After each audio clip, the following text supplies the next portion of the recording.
avivamento ele acontece ou como ele tem que acontecer.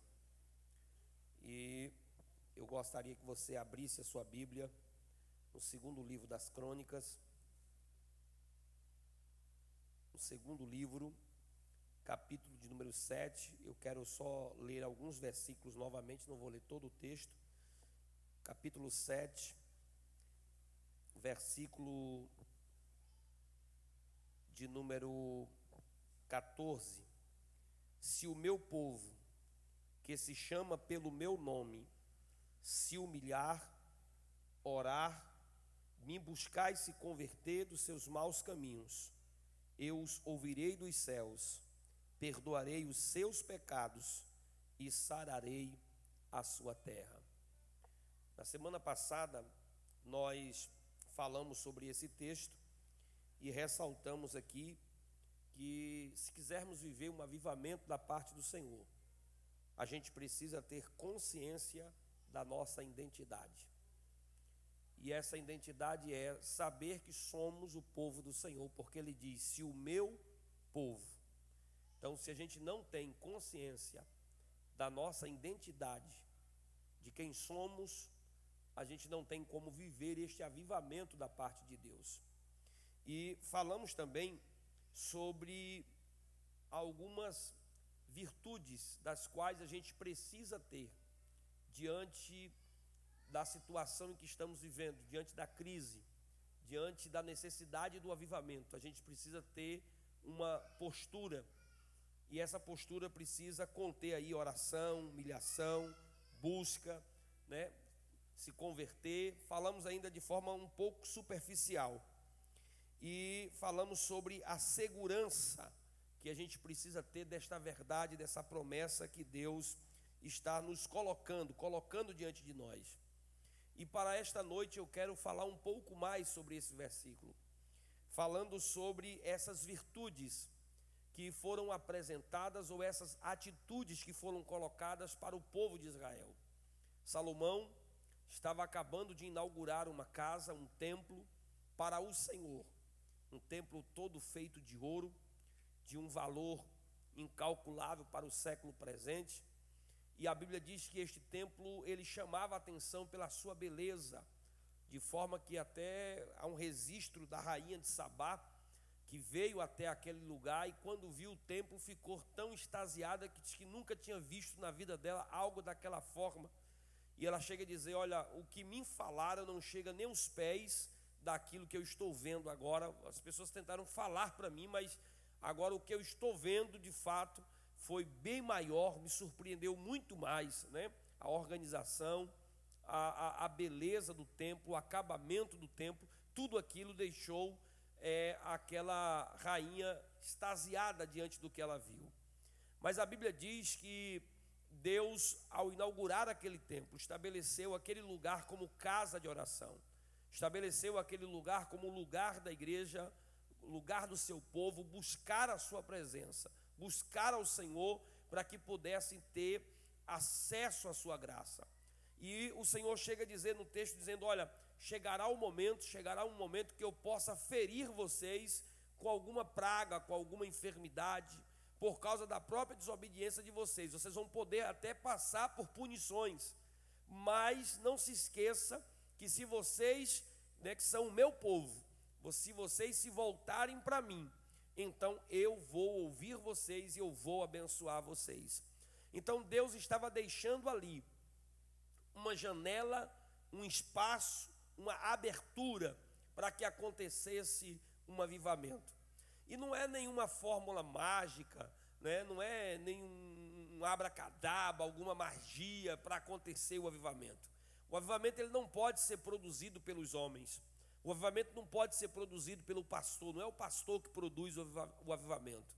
Não é a instituição em si, a igreja em si, que produz o avivamento.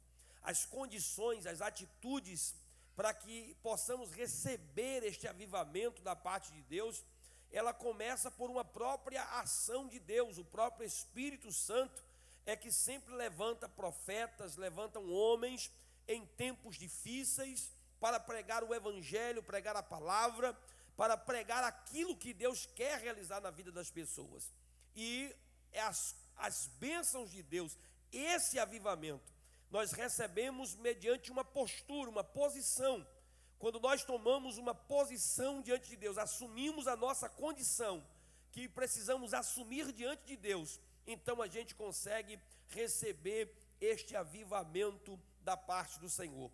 E veja que o escritor das crônicas vai colocar para nós, dizendo que o povo de Deus precisa assumir uma postura. E qual é a postura? A postura da humildade.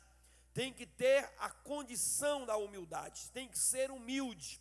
Se o meu povo se humilhar. O que é a humildade diante de um Deus tão grande? Quando nós assumimos a condição de humildade, a gente está admitindo, reconhecendo a nossa pequenez, né? O quanto pequenos somos, e reconhecendo a grandeza de Deus. Então, quando a palavra diz, se o meu povo se humilhar, é quando a gente admite, é quando a gente reconhece que não podemos vencer sem a bênção de Deus. É quando a gente reconhece que precisamos da presença do Senhor. É quando a gente admite, não só diante de nós mesmos, mas diante dos homens, diante das pessoas, que nós precisamos dessa graça maravilhosa. Veja o que diz o livro dos Salmos, de número 138, verso de número 6. Diz assim: embora Deus esteja nas alturas, o Senhor olha para os humildes. De longe, Ele também reconhece aqueles que são arrogantes. Então o Senhor, embora estando nas alturas, Ele reconhece os humildes, e Ele também reconhece o coração arrogante. Veja o que diz Mateus capítulo 23, verso de número 12. O Senhor diz assim, olha: o Senhor exalta os que são humilhados, aqueles que se humilham, e Ele também abate, ou Ele humilha aqueles que são exaltados. Então Deus, Ele não tem prazer na pessoa arrogante, no egoísta, no soberbo. Ele não tem prazer na pessoa prepotente, aquela pessoa cheia de si, cheia do eu, que se acha mais forte, poderosa, autossuficiente. Não, Deus tem prazer na pessoa que depende da sua graça, que admite que depende da sua graça, que depende do seu favor, que depende do seu amor, da sua bondade, do seu poder. É aquela pessoa que reconhece que tudo que tem, tudo que é, tudo que possa ser um dia, vai depender da graça, da misericórdia e da bondade do Espírito Santo. Glória ao nome de Jesus. Então, se o meu povo que se chama pelo meu nome se humilhar, este povo é aquele que recebe as bênçãos do avivamento, as bênçãos da parte do Senhor. A humilhação, ela nos leva a um quebrantamento de espírito. Ela nos leva a se quebrantar diante de Deus e admitir que a gente precisa mudar de vida, mudar de atitude, mudar de comportamento, mudar a nossa postura. E é assim que nós devemos nos portar diante de Deus, com humildade. Não é a ideia de ser humilhado. Ser humilhado, às vezes, nós somos. E quando a gente passa por uma humilhação, alguém nos submete a ela. Às vezes as pessoas nos humilham. Alguém humilha um empregado, humilha um servo, um funcionário, um cliente, uma pessoa, um subalterno, né? Às vezes a gente passa por algumas humilhações. Mas isso não é a mesma coisa de ser humilde. Porque às vezes a gente se submete a algumas humilhações porque a gente está restrito ou preso por alguma força maior. Por exemplo, o empregado, às vezes, ele passa por determinadas humilhações, porque ele diz: eu só aguentei calado, porque se eu revidasse ali naquela hora, eu não podia perder aquele emprego. Mas a minha vontade, aí a pessoa diz que engoliu seco, tive que engolir aquilo, porque não podia revidar naquele momento. Mas uma coisa é quando você se humilha tendo a condição de revidar. Quando você tem a condição até de dar o troco ou dar uma resposta à altura. Aí você diz: não, mas eu preferi me humilhar, eu preferi deixar passar, porque eu reconheço que Deus é o meu advogado, o Senhor é o meu juiz, o Senhor está no controle e eu dependo da bênção dele. Então, coisa boa é quando você se humilha. Coisa boa é quando você mesmo se humilha diante de Deus, se humilha diante da situação. Quando você desce na presença do Todo-Poderoso, então você tem o privilégio de receber os céus abertos e o Senhor abençoando a sua vida, a minha vida, para a glória do nome do Senhor Jesus Cristo. Será que você pode glorificar o nome do Senhor? Olha o que diz Isaías capítulo 6, verso de número 5. Então eu disse: estou perdido, o meu fim, pois sou um homem de lábios impuros, e vivo no meio de um povo de lábios impuros também. Meus olhos, porém, viram o Rei, o Senhor dos exércitos. Isaías estava reconhecendo a sua situação. Era Isaías que estava dizendo: eu habito no meio de um povo de impuros lábios. Eu também tenho os lábios impuros. Eu também reconheço as minhas falhas e fraquezas. Eu não sou perfeito. Isaías, até o capítulo 6, é muito comum você ver Isaías dizendo: ai dos soberbos, ai dos adúlteros, ai daqueles que cometem erros, ai daqueles, e ele vai dizendo tantos ais. Mas agora Isaías está dizendo: ai de mim que vou perecendo, porque eu tenho os lábios impuros, porque eu não sou perfeito, eu habito no meio de pessoas que têm a imperfeição. Mas aí ele diz: os meus olhos viram o Rei, os meus olhos viram o Senhor dos exércitos. Então, se você quer ser abençoado, você precisa ter humildade diante de Deus. Se você vai se aproximar do Senhor, não se aproxime com arrogância, não se aproxime como quem acha que tem direito de receber, mas chegue admitindo que você precisa da graça e da misericórdia do Senhor. Quantos estão entendendo a palavra de Deus aqui esta noite? Glória a Jesus. A segunda palavra que aparece aqui é a palavra arrependimento. Se o meu povo, se humilhar, se converter ou se arrepender dos seus pecados, então ele vai nos ouvir dos céus. A palavra arrependimento, ela no original, ela pode ser traduzida como considerar na mente ou como mudança de comportamento. É a mesma ideia de convergir, mudar de rota, voltar atrás. Arrependimento é isso. É quando a gente muda de postura, de comportamento. Uma coisa é passar pela humildade, ser humilde. E aí você começa também convertendo, mudando o seu comportamento. Quer um exemplo de conversão? Está na vida do filho pródigo. A Bíblia diz que aquele rapaz tinha saído de casa e ele foi viver numa terra distante, gastou tudo de forma dissoluta, de forma soberba, arrogante, foi viver a vida dele. Mas lá, quando ele estava em ruína, ele chega e diz: eu vou voltar para a casa do meu pai, vou dizer para ele que pequei, vou assumir os meus erros, e vou pedir para ele para me receber como funcionário. Eu não vou exigir uma condição de filho, eu vou voltar e vou dizer para ele que eu quero ser apenas um servo dele, um trabalhador da fazenda dele, não vou exigir nada. Só que isso era o texto dizendo que ele, caindo em si, ele pensou. Mas aí o texto diz, logo em seguida, ele levantou-se e foi até a casa do seu pai. É a atitude de conversão, de convertimento, de arrependimento. Ele está voltando atrás. Ele está admitindo os seus erros, a sua culpa. É um princípio para a admissão da humildade. Quando você assume que você está errado, quando você assume que você errou, que você pecou, que você também tem culpa, que você também errou, quando você deixa de apontar os outros e você olha para si.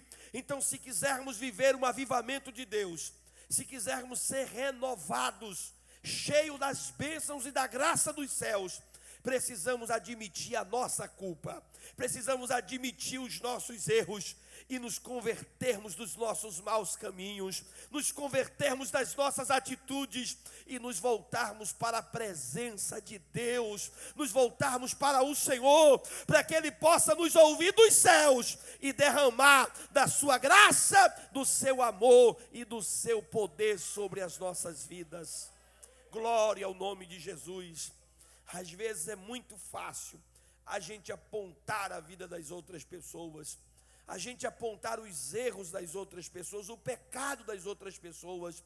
É muito fácil para mim, é muito fácil para você, mas quando a gente tem que fazer um autoexame, né? Um exame de consciência e olharmos para a nossa condição, aí o Senhor diz: o meu povo precisa se converter dos seus maus caminhos. E quando a gente se converte, a gente alegra o coração de Deus. Olha o que diz Lucas capítulo 15, versículo de número 7, que a festa nos céus por um pecador que se arrepende. Aleluia! Isso alegra o coração de Deus. Quando a gente se converte, a festa no céu, a gente volta ao primeiro amor, volta para a palavra, volta para o princípio, volta para a inocência, volta para o chamado de Deus. Então a gente alegra o coração do Senhor, o coração de Deus, e é isso que Ele está me convidando, é isso que Ele está te convidando esta noite. Vamos nos arrepender para que possamos viver o melhor e o mais de Deus nesta terra. Oh, glória ao nome do Senhor Jesus Cristo. O arrependimento, querido, ele vai nos tirar da frieza espiritual. Não é esse frio que a gente está sentindo nessa noite, não. É a frieza espiritual. Essa é pior, é a terrível frieza que o homem pode sentir. Veja que a igreja lá em Apocalipse, capítulo de número 3, né, verso 16, o Senhor diz assim: porque vocês são mornos, né, eu vou vomitar vocês da minha boca. A igreja de Laodiceia estava numa condição de frieza espiritual e precisava de quê? De arrependimento. E qual foi o conselho de Deus? Eu aconselho a vocês que vocês se arrependam, que vocês se convertam, porque se vocês se converterem, há possibilidade de avivamento, de graça. Glória ao nome do Senhor Jesus Cristo. E às vezes nós estamos vivendo num acomodismo espiritual, numa frieza espiritual, onde não temos o desejo de buscar as coisas dos céus.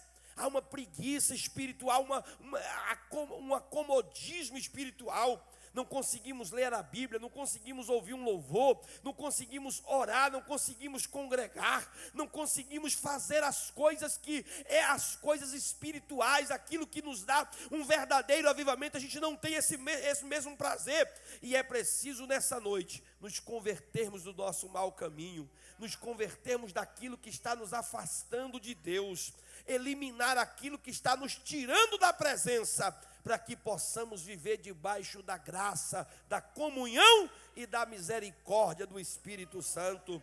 Será que você pode glorificar o nome do Senhor Jesus Cristo? Oh, glória a Deus! Oh, glória ao nome do Senhor Jesus Cristo! Mas a gente precisa também, querido, nos santificar, converter dos nossos maus caminhos e nos santificarmos para Deus. Olha o que diz 1 Pedro, capítulo 1, primeira carta de Pedro, capítulo 1, verso 15 e 16. Agora, porém, sejam santos em tudo o que fizerem, como é santo aquele que os chamou. Pois as Escrituras dizem: sejam santos, porque eu sou santo, porque o Senhor é santo. Santidade ao Senhor, converter dos maus caminhos, dos caminhos impuros, nos afastar de tudo aquilo que nos contamina, de tudo aquilo que é pecado. E às vezes nós achamos que pecado está ligado tanto à roupa, né? A roupa é a roupa, é a roupa. Principalmente nós pentecostais, às vezes, achamos que tudo que é ligado a pecado, quando falamos de santificação, está condicionado à roupa da pessoa. E preocupamos muito com a aparência. Mas a verdadeira santificação ela começa num coração puro, aonde a maldade, aonde a iniquidade, aonde os maus desejos, aonde a avareza, a cobiça, né, as coisas malignas do coração, elas são eliminadas e preenchidas pela palavra de Deus. Olha o que diz o salmista: eu escondi no meu coração a palavra do Senhor, e escondi para não pecar contra o Senhor.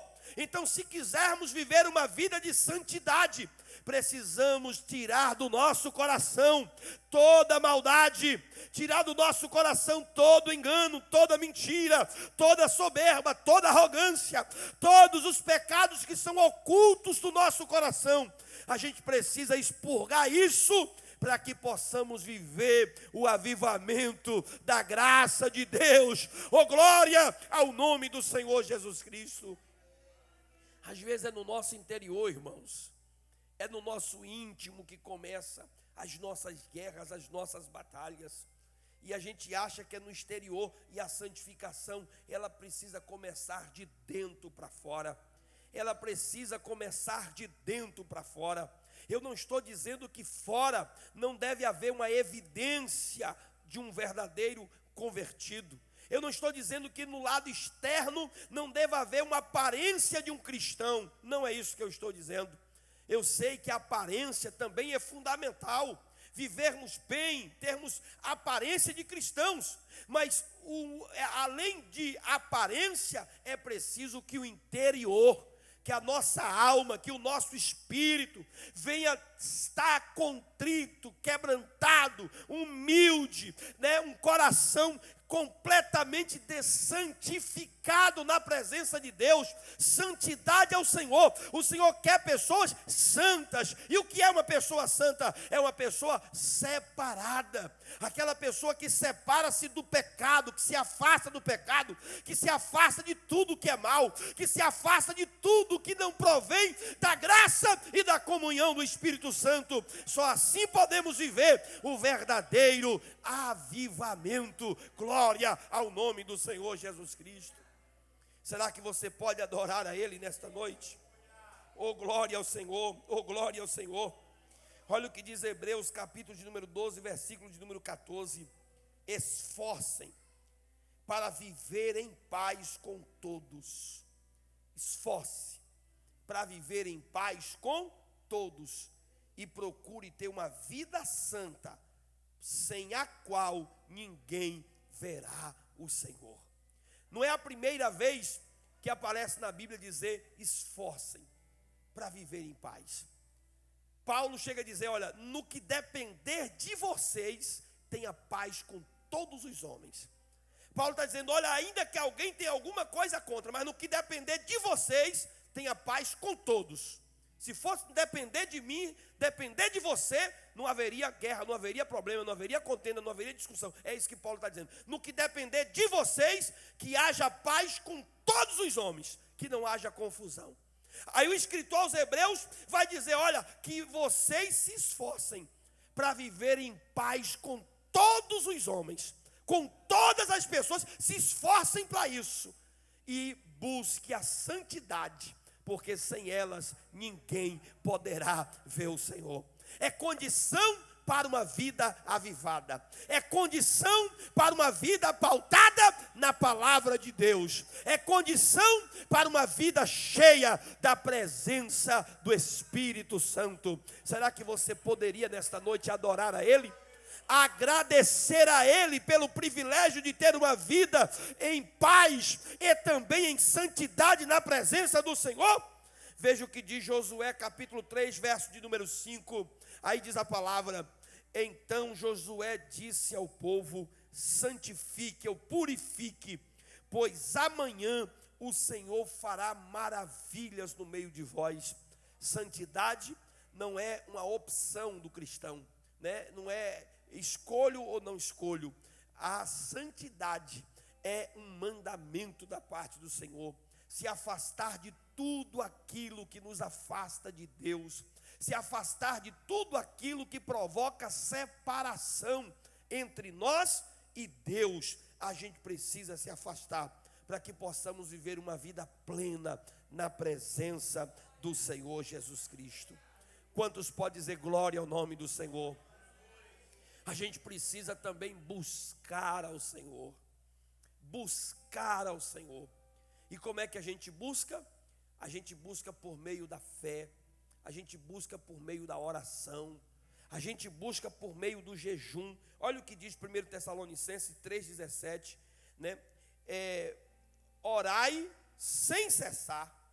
Orai sem cessar. Orai em todo tempo. Joel capítulo 2, verso de número 12. Voltem-se para o Senhor de todo o coração, com jejum, lamento e pranto. É preciso buscar ao Senhor, orar, nos nossos momentos de aflições, de angústia, nos nossos momentos mais difíceis, de enfermidade, qualquer coisa que você estiver passando, não se esqueça de buscar ao Senhor. Buscai ao Senhor enquanto se pode achar, invocai-o enquanto está perto. É tempo de buscar a Deus, é tempo de orar, é tempo de rasgar o coração diante de Deus, de quebrantar-se diante de Deus, para buscar a presença do Espírito Santo. Precisamos buscar ao Senhor. Veja o que diz a palavra em Mateus capítulo 11. Mateus capítulo 11, verso de número 22 e 23. O Senhor narra um fato dizendo que havia cidades que, se tivesse presenciado os milagres que Israel estava vendo, essas cidades teriam se convertido.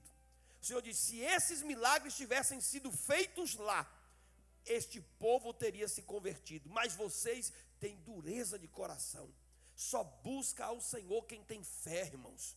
Não tem como buscar a Deus se você não tem fé. É a fé que é um princípio de quem busca, de quem ora, de quem exercita a oração, de quem busca ao Senhor. Por que eu vou dobrar o meu joelho para falar com Deus que eu não confio, com Deus que eu não creio? Por que eu vou dobrar o meu joelho para falar com Deus se eu não confio que Ele pode responder? Então eu só posso orar quando eu tenho fé. Quando você tem fé, quando você acredita em Deus, quando você acredita no que Ele fala na sua palavra, qualquer momento de angústia, qualquer problema, você corre para a casa do Senhor, você corre para a presença do Senhor e diz: eu vim buscar o Senhor, eu vim buscar a sua graça, a sua presença, porque eu tenho certeza que Ele vai responder a minha causa, Ele vai responder o meu clamor, porque Ele é o Deus que ouve o seu povo. Glória ao nome do Senhor Jesus. Veja o que a Bíblia diz. 1 João capítulo 5, verso 14 e 15. Estamos certos de que Ele nos ouve sempre que lhe pedimos algo conforme a sua vontade. Uma vez que sabemos que Ele ouve nossos pedidos, também sabemos que Ele nos dirá ou nos dará tudo o que pedimos. João está dizendo: olha, a gente tem certeza que Ele ouve, a gente tem certeza que Ele escuta. E a promessa que está no texto que nós lemos em Crônicas é essa: eu ouvirei vocês. Eu ouvirei vocês. Aleluia. Isaías vai dizer no capítulo de número 59, os ouvidos de Deus não estão tapados. Deus está nos ouvindo. E esta noite eu não sei o que é que te trouxe esse culto. Eu não sei o que é que lhe trouxe a casa de Deus esta noite. Eu não sei se você tem alguma necessidade espiritual de buscar a presença do Senhor. Mas uma coisa eu tenho convicção, eu não sei qual foi o motivo que lhe trouxe aqui. Mas uma convicção eu tenho, que se você chegou aqui, você pode orar agora, você pode falar com Deus agora. E Deus irá lhe ouvir, Deus irá lhe responder, Deus irá falar contigo, ouvir as suas orações, porque Ele é o Senhor que ouve o seu povo, Ele é o Senhor que ouve a sua igreja.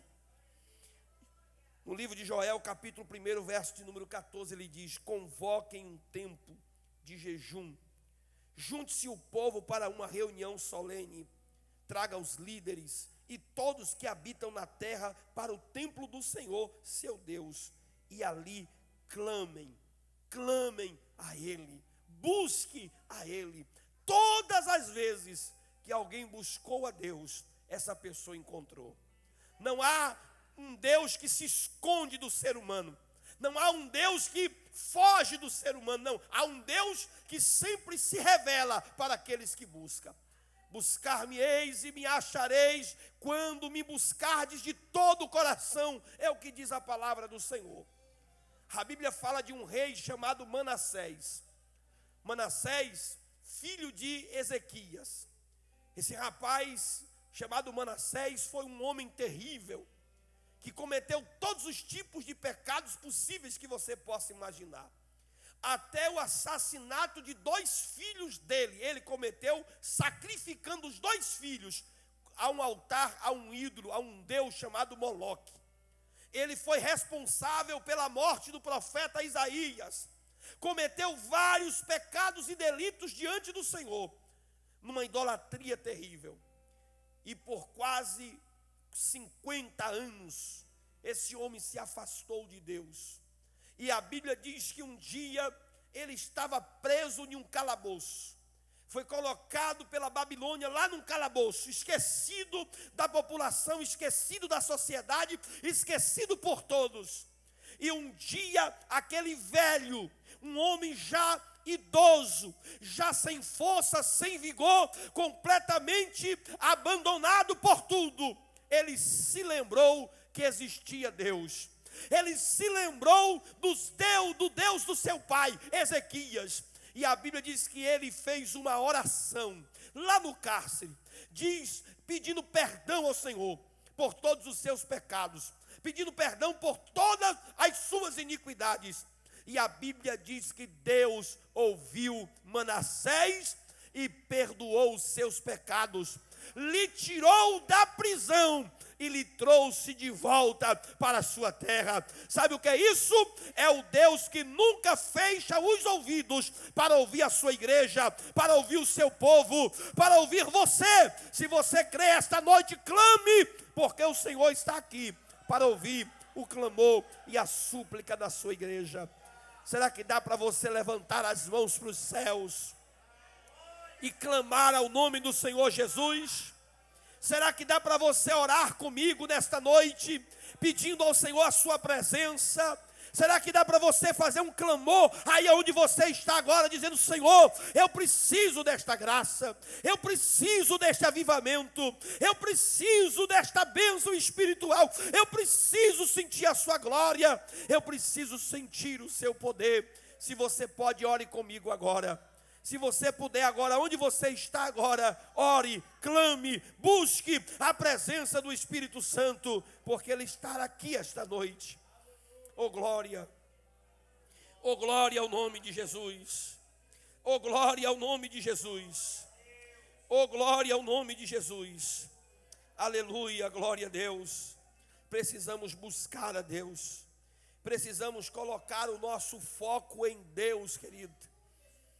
Buscai ao Senhor, não é buscar as bênçãos, os favores, não só isso, não, Deus pode fazer isso, pode. Deus pode nos dar um carro, uma casa, Deus pode nos dar prosperidade, Deus pode realizar um sonho da gente, Deus pode, sim pode. Mas o nosso foco tem que ser sempre Deus em primeiro lugar. Presença, comunhão com Deus, comunhão com o Espírito Santo. As demais coisas vão sendo acrescentadas. Às vezes nós queremos tratar Deus como se fosse um supermercado. A gente só vai lá suprir as nossas necessidades. Às vezes parece que é um hospital, só quando a gente está doente que a gente corre lá para poder ver se Ele cura alguma enfermidade da gente e depois a gente desaparece. A gente precisa manter um foco em Deus, buscando Ele em qualquer circunstância, em qualquer momento da nossa vida. Está tudo bem na sua vida, busca o Senhor.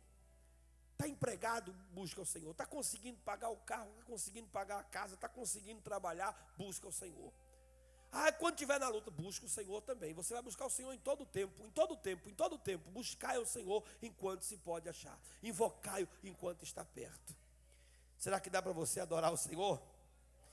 Da mesma forma, quando vocês obedecem, devem fazer isso não só como quem obedece por obedecer, fazendo só aquilo que manda, faz um pouco mais. Foi assim que o Senhor disse: seja servos mais do que úteis. Não sejam servos inúteis, sejam servos obedientes e façam um pouco além, se esforce para fazer mais. Em Romanos capítulo 11, verso de número 36, diz: pois todas as coisas vêm dele, existe por meio dele e são para ele.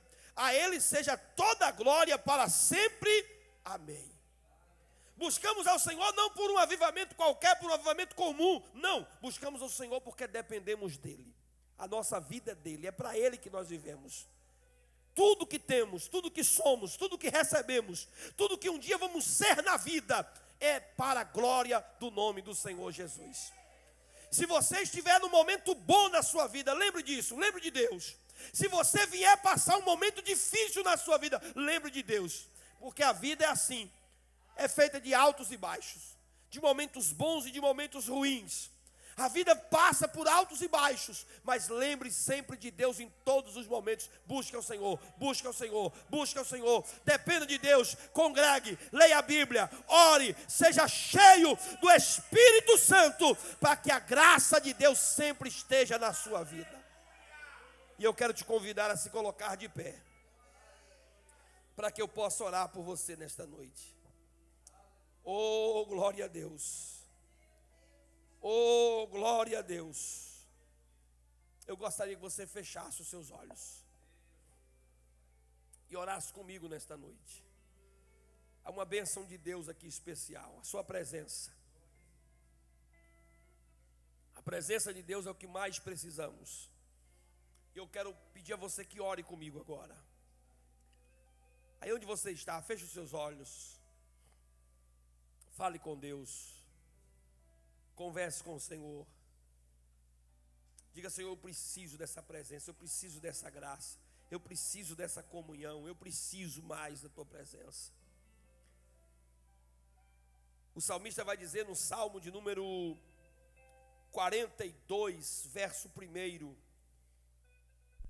ele diz assim: assim como a corça anseia pelas correntes de água, assim minha alma anseia por ti, ó Deus.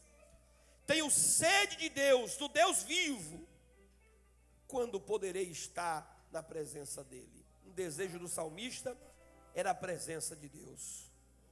Nós não podemos viver sem a presença do Senhor. Nós não podemos viver sem a sua graça, sem a sua comunhão, sem a sua glória. Oh, Espírito Santo, eu te peço agora em nome de Jesus. Traz aqui, Senhor, renovo espiritual para nós. Traz renovo espiritual para o teu povo, para a tua igreja, para os teus filhos. Não deixa ninguém, Senhor, ninguém sair deste culto da mesma forma que entrou. Que nós possamos ser curados, convertidos. Que nós possamos ser, Senhor, transformados por um verdadeiro arrependimento. Que haja em nós, Espírito Santo, Espírito de Deus, plena paz, alegria, gozo, a presença dos céus, a comunhão, tomando conta de nós, tomando conta da nossa vida nesta noite. Oh, Espírito Santo, aviva o teu povo, aviva a tua igreja, aviva os teus servos, aviva cada pessoa, meu Deus, que entrou por estas portas esta noite. Que haja, meu Deus, fluir da tua graça. Que haja desejo no jovem, na criança, no adolescente, nos obreiros. Que haja desejo em nós de buscarmos a tua presença. Espírito Santo, vem sobre o teu povo. Vem sobre nós esta noite. Aviva a tua igreja. Porque dele, por ele, para ele são todas as coisas. Porque dele, por ele, para ele são todas as coisas. Aleluia. Oh, glória. A ele a glória,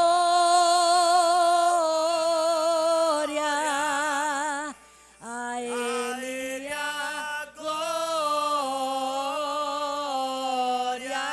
Adore a ele, adore. A ele a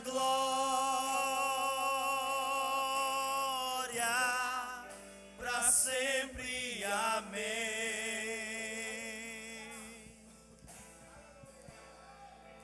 A Ele a glória,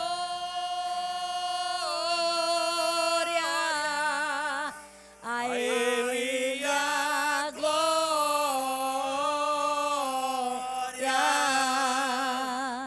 a Ele a glória,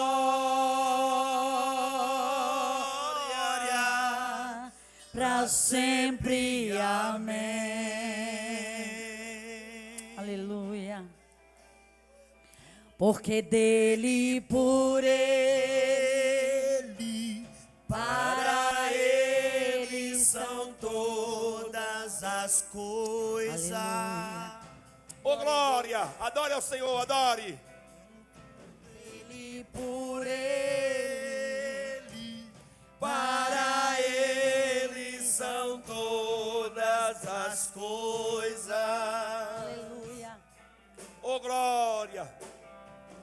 A ele a glória,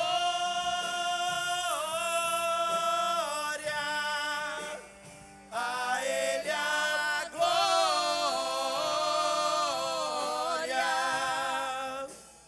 a ele a glória, para sempre. Amém.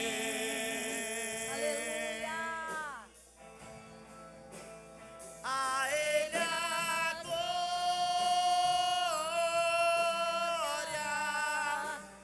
a ele a glória,